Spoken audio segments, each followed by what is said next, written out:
Halo Sobat Jawara, salam bela diri.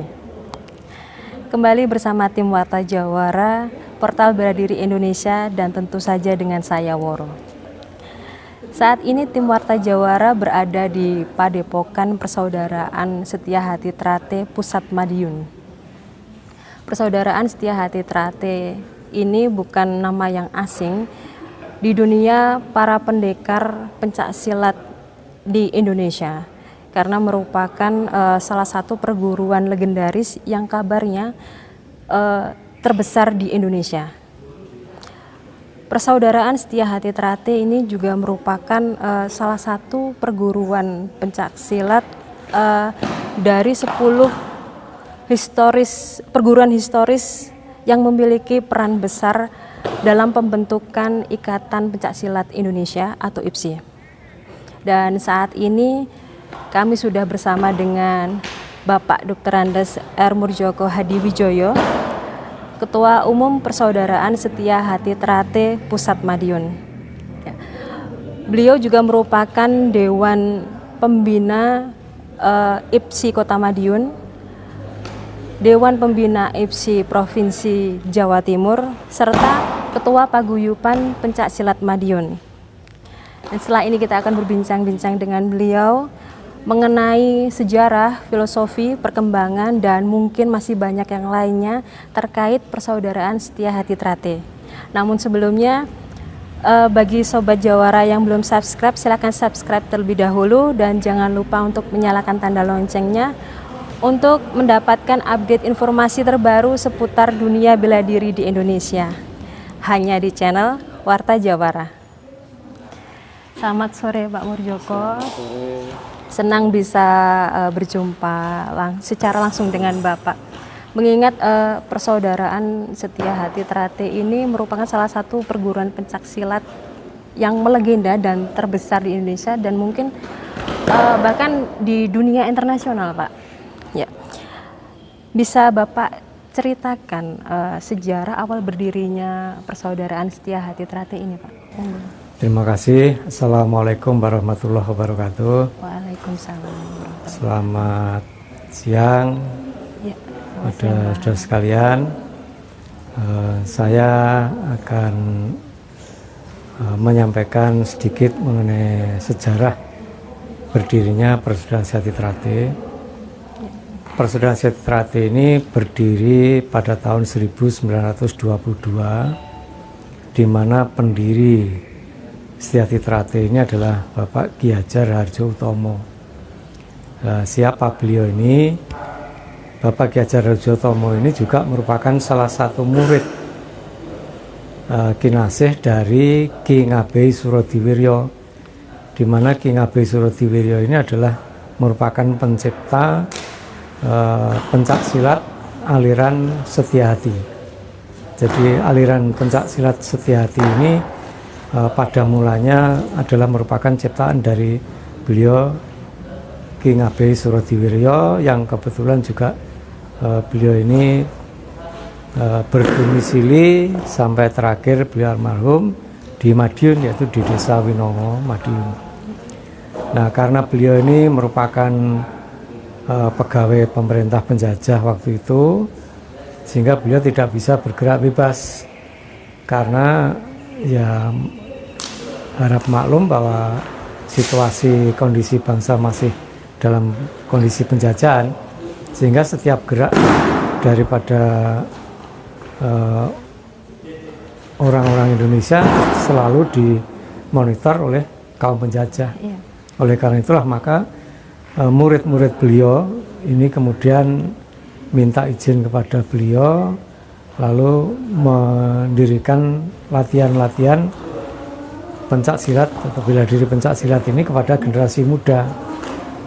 Karena kalau Ki Ngabei Surodiwiryo ini hanya menerima murid itu hanya terbatas, dan boleh dikatakan yang boleh mengikuti itu hanya kaum bangsawan, jadi mantri polisi ke atas.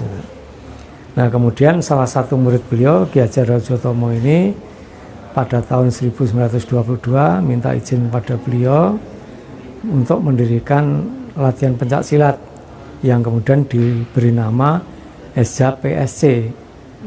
PSC ini kepanjangannya adalah Pencak Sport Club, kemudian diganti nama menjadi Pemuda Sport Club, kemudian diganti nama lagi ya karena untuk mengelabui penjajah. Ya diganti lagi menjadi Setiahati Muda dan sebagainya. Akhirnya beliau karena watak beliau ini yang sangat getol sekali mengadakan perlawanan kepada kaum penjajah, maka beliau ini sampai ditahan, keluar masuk tahanan. Kemudian setelah itu pada tahun 42 ketika zaman penjajahan Jepang, beliau mengumpulkan para Kadang Esa Trate ini. Di situ adalah salah satu Kadang Esa Trate mengusulkan agar nama Esa PSC ini atau Esa Muda waktu itu diganti menjadi Esa Trate. Jadi kata Trate ini baru muncul tahun 42. Kemudian waktu itu masih belum menjadi organisasi yang seperti sekarang, belum. Tapi masih bersifat peguron. Kemudian pada tahun 48 beliau menderita sakit, tidak bisa berjalan. Beliau mengumpulkan Kadang-kadang Esa Trate di rumah beliau di Desa Pilangbango. Disitulah disepakati beliau menyerahkan ilmu Setiahati Trate ini kepada Kadang-kadang Esa Trate untuk dikelola bersama-sama menjadi satu organisasi, satu perkumpulan. Maka sejak tahun 48 menjadi organisasi persaudaraan dengan nama Setiahati Trate. Kemudian dalam perkembangan berikutnya akhirnya beliau menunjuk Ketua Umum Pusat yang pertama, Bapak Sutomo Mangkujoyo.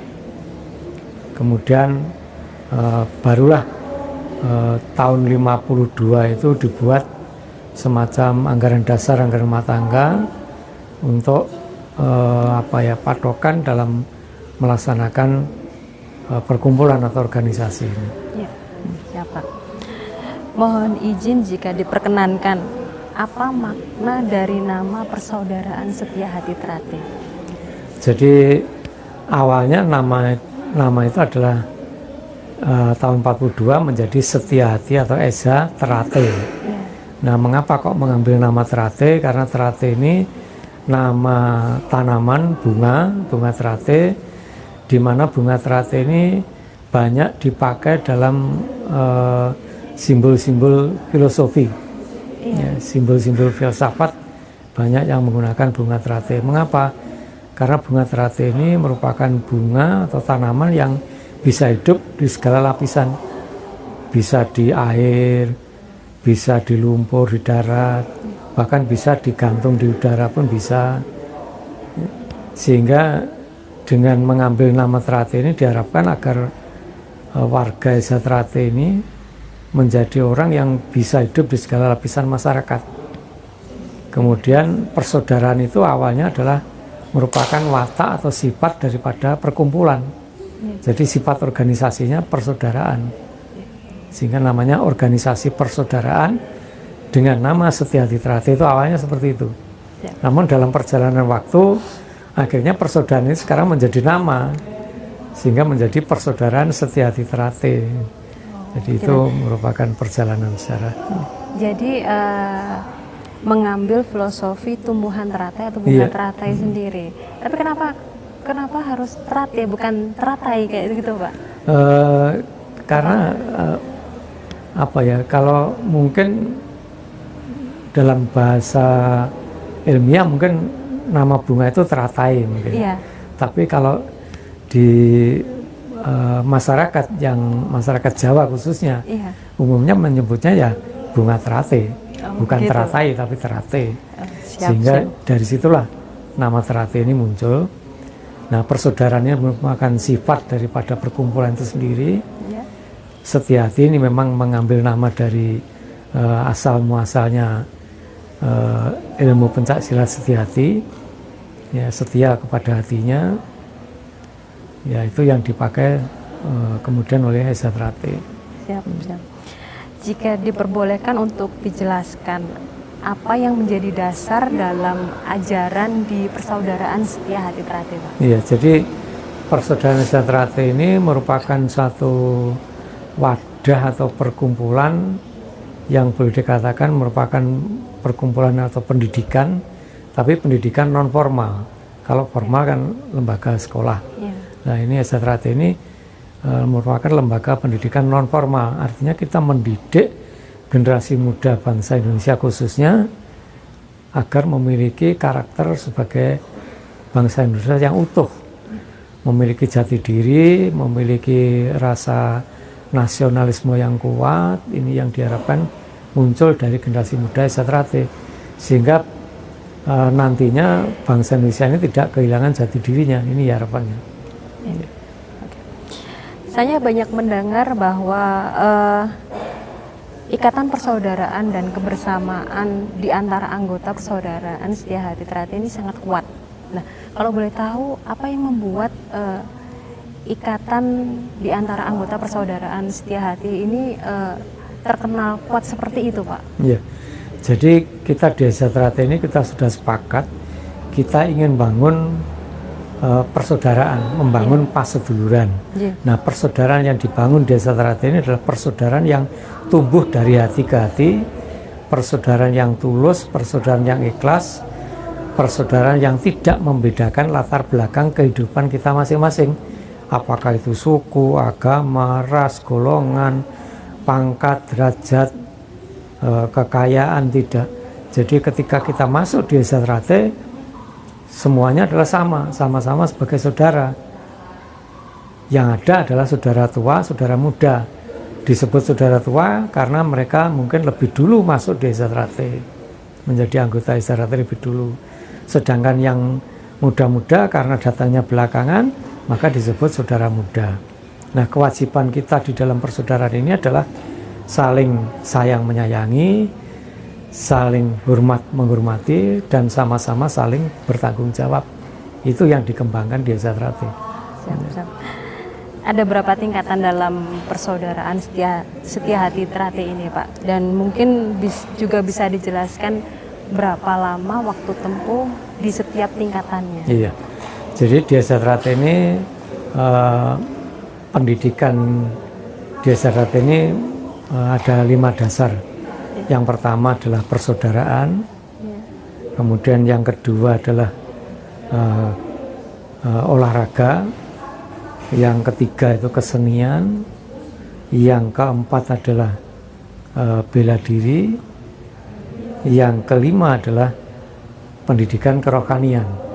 Jadi 5 dasar itu yang mendasari didikan yang ada di Setia Trate. Nah, pendidikan di Setia Trate ini melalui tahapan-tahapan. Jadi kalau orang yang belum masuk menjadi anggota Setia Trate, kemudian dia ingin masuk menjadi anggota Setia Trate, maka dia mendaftarkan terlebih dahulu dengan ada tata aturan yang sudah ditetapkan. Kemudian kalau sudah diterima, maka dia masuk menjadi siswa. Nah, siswa ini ada 4 tingkatan. Ada tingkat yang pertama dinamakan tingkat polos. Tingkat polos menggunakan sabuk warnanya hitam. Kemudian kalau itu nanti dia berlatih sesuai dengan mekanisme yang ada dan sesuai dengan kurikulum, dia selesai dites. Kemudian kalau dia lulus, maka dia akan naik ke tingkat yang kedua. Tingkat berikutnya yaitu tingkat jambon. Sabuknya merah muda. Ya, warna jambon. Kemudian di situ dididik. Kemudian pada saatnya nanti dia lulus tes, maka naik lagi ke tingkat hijau. Sabuknya warna hijau seperti yang ada itu dipakai. Ya, kemudian kalau itu hijau nanti lolos, naik lagi, maka tingkat yang keempat adalah tingkat putih. Sabuknya putih kecil. Jadi sabuk kecil, yang kecil. Oh, jadi ada yang kecil, ada yang besar. Ya. Sabuk yang kecil putih itu tingkat putih, tingkatan siswa yang terakhir. Nah, tingkatan siswa dari polos sampai dengan tingkat putih ini sesuai dengan kurikulum itu harus ditempuh dalam waktu 2 tahun. 2 tahun. Jadi tiap tingkatan itu waktunya tidak sama.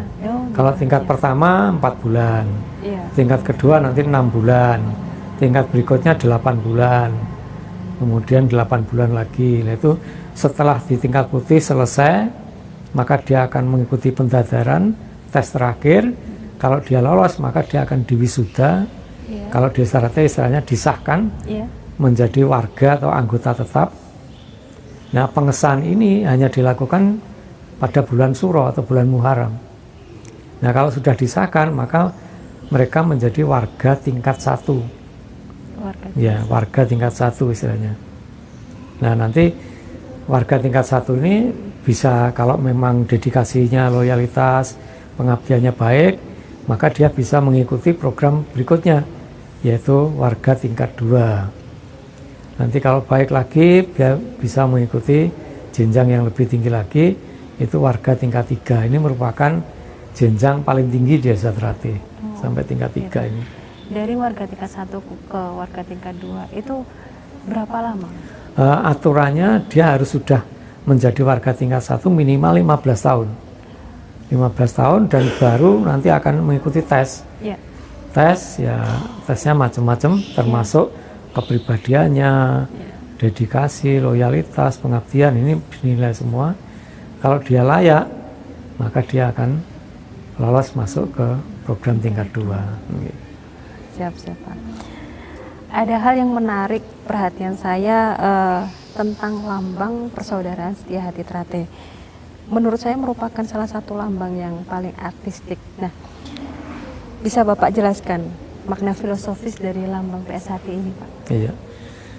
Jadi setiap perguruan itu biasanya punya lambang perguruan masing-masing. Termasuk Desa Trate, kita juga punya lambang. Alhamdulillah lambang Desa Trate yang dipakai sekarang ini itu sudah dipatenkan, sudah didaftarkan di Hak Kekayaan Intelektual Dirjen Haki di Kementerian Hukum dan HAM Republik Indonesia pada tahun 2006-2007 oleh beliau Kamastar Maji Butiarsono almarhum yang waktu itu menjabat sebagai Ketua Umum Pusat. Jadi lambang yang dipatenkan adalah sesuai dengan lambang yang ada sekarang ini, itu mempunyai filosofi, mempunyai makna yang pada intinya menggambarkan apa yang ada di Desa Trate. Yang pertama, lambang Desa Trate ini bentuknya segi 4 seperti yang ada di atas, persegi 4, kemudian tepat di tengahnya ada gambar jantung bersinar. Persegi 4 ini menggambarkan atau mempunyai makna bahwa Desa Trate ini kita mengakui ada filosofi, yaitu mata angin, arah mata angin ada utara, barat, selatan, timur. Kemudian jantung bersinar ada di tengah. Ya, ini kalau di istilah Jawa ada istilah kiblat papat limo pancer. Nah, ini yang merupakan salah satu makna di Desa Trate. Nah, kemudian lambang Desa Trate ini dasarnya warna hitam. Mengapa? Karena warna hitam ini warna yang kekal abadi. Menggambarkan bahwa Desa Trate ini, persaudaraan Desa Trate ini adalah persaudaraan yang kekal abadi. Tidak ada Desa Trate itu istilahnya setelah menjadi warga lalu kemudian pensiun, itu tidak ada. Jadi tidak ada pensiunan warga Desa Trate, itu tidak ada. Jadi sampai kapanpun, sampai kembali ke liang lahat itu adalah saudara. Nah, kemudian di samping dasarnya warna hitam ada jantung bersinar, di mana jantung bersinar ini di bagian tepinya berwarna merah. Ini mempunyai filosofi bahwa jantung bersinar menggambarkan cinta kasih kepada sesama. Jadi orang Desa Trate itu harus mempunyai watak jiwa cinta kasih kepada sesama, menggambarkan rasa simpati kita kepada sesama. Namun cinta kasih kepada sesama ini harus ada batasnya, karena kalau cinta kasih tidak ada batasnya itu bisa berakibat menjadi hal yang terburuk. Ya. Ibaratnya kita punya rasa cinta kasih kita kepada istri, kepada anak, ibaratnya. Terus karena cinta kasih kita yang terlalu berlebihan, minta apapun kita beri, padahal misalnya dalam kondisi sakit, oleh dokter tidak boleh makan sesuatu, tapi dia minta, karena cinta kasih kita berikan, maka kalau terjadi hal yang fatal, maka kita berdosa. Yeah. Ya, mestinya kita harus bisa melarang, tapi justru kita memberikan, ini akan berakibat ya ibaratnya hal yang fatal lah. Iya, Ya. fatal. Itu sehingga cinta kasih di Desa Trate ada batasnya. Artinya meskipun kita sama-sama warga Desa Trate, di mana warga Desa Trate itu ada yang dari kalangan atas ada, menengah ada, bawah ada. Ya, misalnya saudara kami ada yang di anggota TNI, ada yang sudah punya pangkat bintang, jenderal ya. Meskipun mungkin secara organisasi mereka ada di bawah saya, mungkin lebih dulu saya, tapi saya pun tetap menghormati sebagai sesama warga yang punya jabatan, harus kita hormati. Ini yang dimaksud bahwa cinta kasih harus ada batasnya ini. Kemudian bunga Trate di situ digambarkan ada 3 bunga, ada yang masih kuncup, setengah mekar dan mekar. Ini menggambarkan bahwa Desa Trate ini terdiri dari, ada yang katakanlah masyarakat kalangan bawah, ada yang menengah, ada yang sudah berhasil banyak, sehingga menggambarkan keragaman yang ada di Desa Trate ini. Jadi Desa Trate ini sangat majemuk sekali, sangat heterogen, karena warga Desa Trate itu ada dari Aceh, dari Sabang sampai Merauke. Alhamdulillah 34 provinsi yang ada di tanah air itu sudah ada cabangnya Desa Trate. Alhamdulillah sampai saat ini kami punya cabang 314 cabang. Wow. Jadi cabang ini di tingkat kota kabupaten. Ya kita belum apa-apa lah, karena kalau tidak salah jumlah kota kabupaten di Indonesia itu ada 514 kalau tidak salah. Kita baru punya 314. Tapi jadi masih kurang. Mudah-mudahan lah ke depan kita bisa menambah cabang-cabang baru di kota kabupaten yang belum ada. Yang pada intinya Desa Trate hadir di tengah masyarakat itu untuk mengabdi pada masyarakat. Kehadiran Desa Trate harus bermanfaat bagi kehidupan umat. Jadi Desa Trate bukan untuk pribadi kita, bukan, tapi untuk kemaslahatan umat. Baik. Berarti perkembangannya sangat pesat ya Pak ya, sampai sekarang. Makanya sampai disebut-sebut sebagai salah satu perguruan pencak silat terbesar di Indonesia. Kalau untuk di internasional sendiri sudah ada Pak? Sudah. Ya. Jadi begini Pak, jadi kalau kami kok merasa besar tidak, ya kami ya itulah yang ada di Desa Trate. Jadi tentunya perkembangan itu tidak seketika tidak, tapi melalui satu perjalanan, melalui proses yang cukup panjang sejak tahun 22 sampai sekarang ini. Tentunya peranan pendahulu-pendahulu kami sangat besar sekali, sehingga sekarang ini ibaratnya tinggal melanjutkan aja lah. Alhamdulillah saat ini Desa Trate di samping di Indonesia, itu di luar negeri kita sudah punya, kami punya cabang khusus namanya kalau di luar negeri.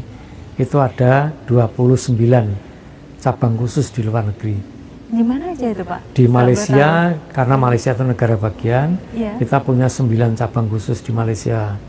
Di Brunei Darussalam, di Timor Leste, kemudian di Hong Kong, di Taiwan, di Korea Selatan, di Jepang, kemudian di Brunei Darussalam sendiri ada. Jadi kita ada 29 cabang khusus. Di Arab kita punya ada 2 cabang khusus. Ini di Arab, di Saudi Arabia. Baik. Dari banyak informasi yang kami dapatkan, Persaudaraan Setia Hati Trate telah banyak menorehkan prestasi baik di kancah nasional maupun di internasional. Selama menjabat sebagai Ketua Umum Persaudaraan Setia Hati Trate ini, prestasi apa yang paling berkesan untuk Pak Ambarjoki sendiri? Terima kasih. Jadi alhamdulillah kami bangga dengan saudara kami, adik-adik kami yang bisa ikut berkiprah di dunia pencaksilat, khususnya di arena pertandingan pencaksilat. Tahun yang lalu itu atlet Sejahtera ada yang berhasil menorehkan medali emas di Asian Games di Palembang. Dan sebelum itu kita juga pernah mendapatkan juara dunia di kejuaraan dunia pencaksilat. Itu juga ada atlet kita yang berhasil menjadi juara. Kemudian di Asian Games, di SEA Games, kita berharap ke depan pencaksilat ini bisa masuk di Olimpiade. Ini cita-cita kami SRHT dan juga merupakan cita-cita daripada insan pencaksilat di Indonesia. Karena pencaksilat itu asalnya dari Indonesia, kita berharap suatu saat nanti pencaksilat masuk di Olimpiade. Karena untuk masuk menjadi Olimpiade tentunya harus memenuhi persyaratan, antara lain harus ada 50 negara lebih, 50% negara lebih satu yang ikut di Olimpiade. Ini harus ada cabang pencaksilatnya, ini baru bisa masuk di Olimpiade. Nah sekarang ini mungkin belum tercapai itu. Ya mudah-mudahan dengan saudara kami, khususnya dari keluarga Sejahtera yang bekerja di luar negeri, mampu mendirikan latihan cabang di sana, mudah-mudahan ini bisa mempercepat pencaksilat nanti masuk di Olimpiade. Baik, persaudaraan Setia-Hati Trate merupakan anggota paguyuban pencaksilat Madiun, dan Pak Murjoko juga menjadi ketua paguyuban pencaksilat Madiun tersebut. Nah, apakah ada perencanaan untuk menjadikan Madiun sebagai kota wisata silat di Indonesia, Pak? Ya, terima kasih. Jadi di Madiun ini kecuali ada IPSI, kalau IPSI ini memang wadah formal, wadah resmi aliran pencaksilat atau olahraga pencaksilat yang berada di bawah naungan KONI. Jadi IPSI itu di bawah KONI. Nah, IPSI sendiri ini berdiri pada tahun 52, itu juga oleh 10 perguruan historis, termasuk salah satunya adalah Persaudaraan Setia-Hati Trate ini ikut membidani lahirnya IPSI ini. Nah kemudian di setiap daerah kota atau kabupaten ada IPSI, ada IPSI kota kabupaten, termasuk di Madiun. Alhamdulillah Madiun ini sudah lama sekali IPSI berdiri. Pada tahun 81 kami atau saya pribadi mendapat tugas menjadi sekretaris IPSI Madiun. Dulu IPSI Madiun itu masih jadi satu, kota kabupaten jadi satu. Itu tahun 81 kami pada saat musab IPSI Madiun kami ditugasi menjadi sekretaris IPSI. Kemudian tahun 92 waktu itu dandemnya Pak Luhut Binsar Panjaitan, beliau mengumpulkan aliran-aliran pencaksilat yang ada di IPSI ini karena waktu itu terjadi satu gesekan antar perguruan pencaksilat di Madiun. Beliau mengumpulkan, kemudian di situ disepakati dalam satu sarasean, akhirnya IPSI sebagai wadah perguruan pencaksilat yang ada di Madiun ini, jabatan ketua umum yang tadinya dipegang Pak Tarmaji Budiarsono, saya sekretaris, itu oleh Pak Luhut selaku Dandem dialihkan, ketua umum IPSI dipegang oleh Dandim. Kemudian saya ditugasi menjadi ketua harian IPSI Madiun, kota kabupaten masih jadi satu. Alhamdulillah berjalan, bisa semakin rukun, namun juga masih ada percikan-percikan kejadian, gesekan itu masih. Kemudian tahun 2006 karena ada era otonomi daerah, maka kami di IPSI sepakat IPSI kota kabupaten ini dipisah IPSI-nya, ada IPSI kota, ada IPSI kabupaten. Kemudian kita pecah, dan DIM karena mencakup wilayah binaannya itu kota dan kabupaten, kita jadikan ketua Dewan Pembina untuk IPSI Kota Madiun dan Kabupaten Madiun. Kemudian saya ditugasi waktu itu oleh perguruan tinggi pencak silat. Saya diberi amanah menjadi ketua IPSI kota. Kemudian waktu itu Pak Sulis Rahmat Sulistyo menjadi ketua IPSI kabupaten.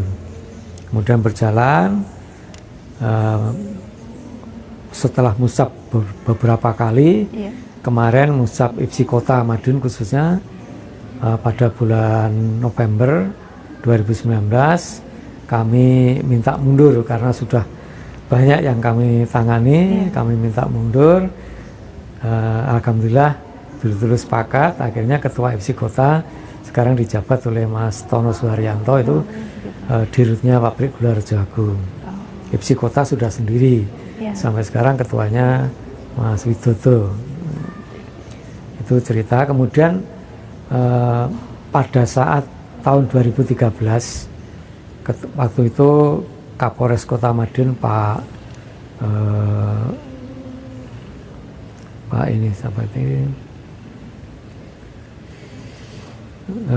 Kapolres Madiun waktu itu karena mendapat masukan bahwa Madiun ini ibaratnya rawan dengan pencak silat, sering terjadi gesekan. Akhirnya waktu itu Kapolresnya Pak Anom Wibowo memanggil saya selaku ketua IPSI. Kemudian kita berbincang-bincang di kantor beliau bagaimana mengubah image Madiun menjadi lebih baik. Akhirnya kita sepakat, sudah kita adakan sarasehan rembuk pencak silat. Kita mengundang perguruan-perguruan yang ada di Madiun, dan kita mengundang IPSI juga perguruan yang ada di Jawa Timur. Kita undang, tempatnya di asrama haji, dan kita mengundang waktu itu Kapolda Jawa Timur. Waktu itu Pak Unggung Cahyono, beliau hadir. Kemudian dalam rembuk pencak silat, dalam sarasehan ini disepakati kita membentuk paguyuban pencak silat Madiun. Loh, kok sudah ada IPSI, mengapa kok bentuk paguyuban? Ranahnya beda. Jadi kalau IPSI ini terutama tugas pokoknya membina bidang prestasi, sedangkan paguyuban ini ranah atau tugas utamanya yaitu membangun satu kerukunan, kerukunan antar perguruan pencak silat. Akhirnya disepakati, disaksikan oleh Kapolda Pak Unggung waktu itu, terbentuklah paguyuban perguruan pencak silat Madiun. Dan karena yang paling sepuh waktu itu Mas Tarmaji Budiarsono, Mas Tarmaji disepakati menjadi ketua paguyuban. Kemudian 2015 tanggal 20 Oktober 2015 Mas Maji meninggal, akhirnya tanggal 15 Januari 2016 ketika dikumpulkan lagi oleh Kapolresta, sepakat dulur-dulur menunjuk saya menjadi ketua paguyuban sampai sekarang. Jadi itu awal ceritanya itu. Alhamdulillah dengan terbentuknya paguyuban pencak silat tahun 2013 ini, tahun 2014 sampai 2018 bahkan 2019 yang lalu, alhamdulillah kondisi situasi Kamtipmas di Madiun ini kondusif.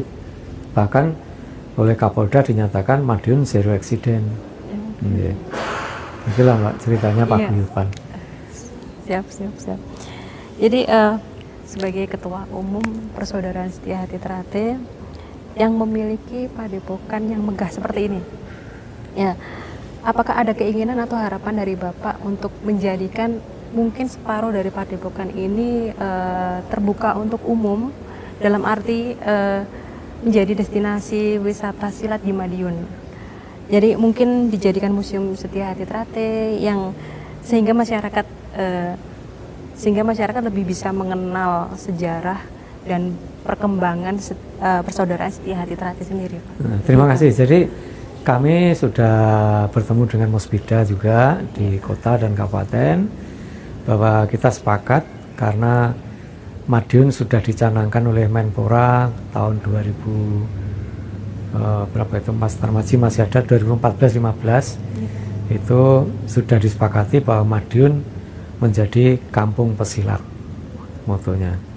Nah oleh karena itu kita lanjutkan, dan sekarang ini oleh pemerintah daerah untuk yang kota Madiun disepakati menjadi kota Madiun adalah kota pendekar, sedangkan Kabupaten Madiun disepakati menjadi Kampung Pesilat Indonesia.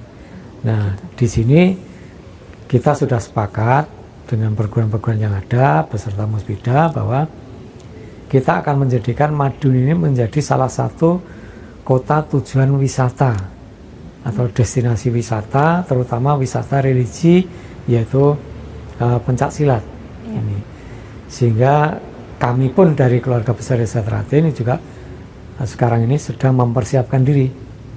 Ya.